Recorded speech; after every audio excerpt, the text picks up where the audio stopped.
This week's episode of Akame ga Kill is going to be really exciting for anime-only watchers.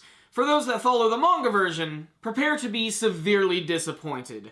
Before I go further in my review, I just want to give a massive spoiler alert. I'm going to be talking about some manga spoilers from Akame ga Kill. Shocked? I know I am. I didn't expect that I was going to start reading the Akame ga Kill manga, but after last week's intensely badass episode, I just could not ignore all of the comments talking about how the anime series is now deviating from the manga, so I just had to check it out. And I gotta say, they really dropped the ball on this one, because the material in the manga is not only really good, but it's actually great expansion on the development between Mine and Tatsumi, which they completely skip in this week's episode. It is really abrupt how they cut away to this brand new story which is beginning, especially after Najenda just ran into Esdeath and we had a battle going on between Susanoo and Wave.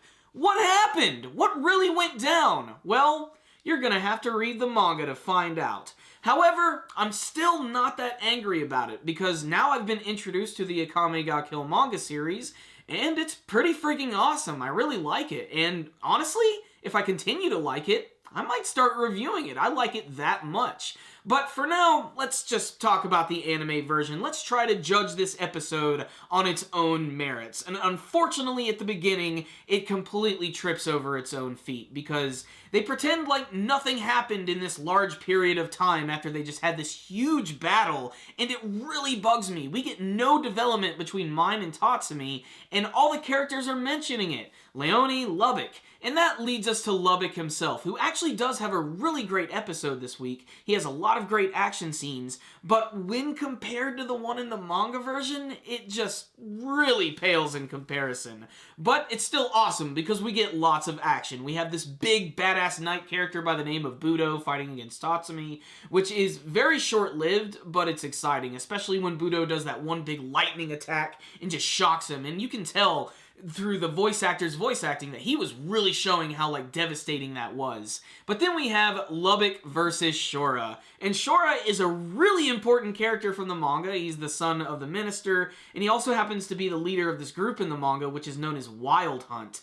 And they pretty much pretend they don't exist in this series, and that's a disappointment, because Wild Hunt is insanely awesome in the manga version. I'm gonna have to do a whole separate video about those guys. I have to. Don't worry. It's coming. But still, the battle between Shora and Lubbock is still really exciting, especially when it gets to that point where it looks like Lubbock's about to be finished off, and then he just cuts off Shora's hand, and then they get dragged into this crazy, weird, space hyperbolic time chamber world where they both basically finish each other off. Lubbock uses his abilities to rip his heart to pieces, and then he dies as he's falling out of the sky and lands on these spikes. It's really strange. Tatsumi's been captured. He's gonna be killed.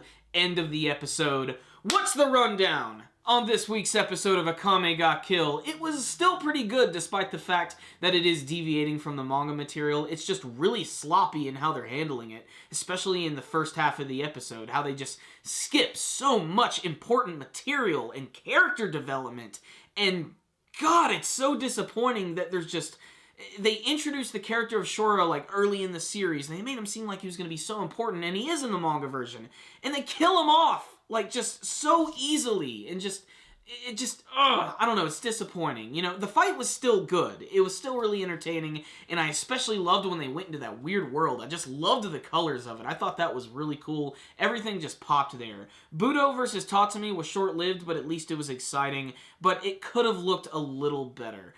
Otherwise, it was an okay episode, but it really had some cool action scenes, and it's a shame because, because of last week's episode deviating and me reading the manga version, I now know that Lubbock's death is different, and it's sort of taken away the blow that character is now dead in the anime version. So I don't know, it didn't work for me in some ways, and I kind of wish I didn't look at the manga, but at the same time, like I said, I'm glad I did, because I'm really anticipating waiting for the chapters to come out now, because it's really in my blood now. I'm really digging it. But still, this was still a fun episode, especially if you're fans of the anime version. It's still got some cool action in it, some great characters, and all of Night Raid, I'm guessing in the anime version, is just gonna die. They're just gonna kill them all early. They're gonna kill everyone. And I'm really interested to see what they're going to do with Esdeath and what they're going to do with Akame as well, because her name is kind of in the title of the series, and it's just, you know, they're going to end it in just a couple episodes. Like, man,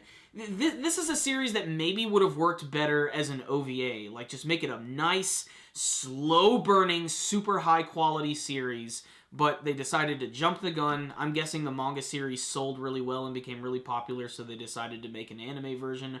Or this is just a glorified, big-ass anime commercial to go by the manga. Kind of like Berserk was. Even though I still like Berserk, the original series, and I still like Akame ga Kill, the anime series. It's still entertaining and it's still fun to watch. So I'm going to give this week's episode a 3 out of 5. Still a fun episode, even though it deviates from the source material. Check it out, fans of both the manga and anime version. You might see something you like.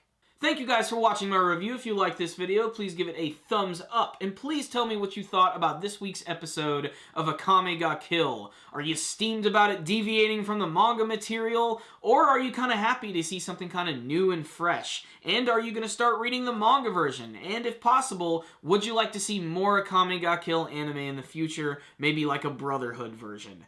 And before you guys leave, make sure and subscribe to the channel if you have not already. You can do that by clicking on the channel icon right up here in the top corner, and you can also follow us on Facebook and on Twitter.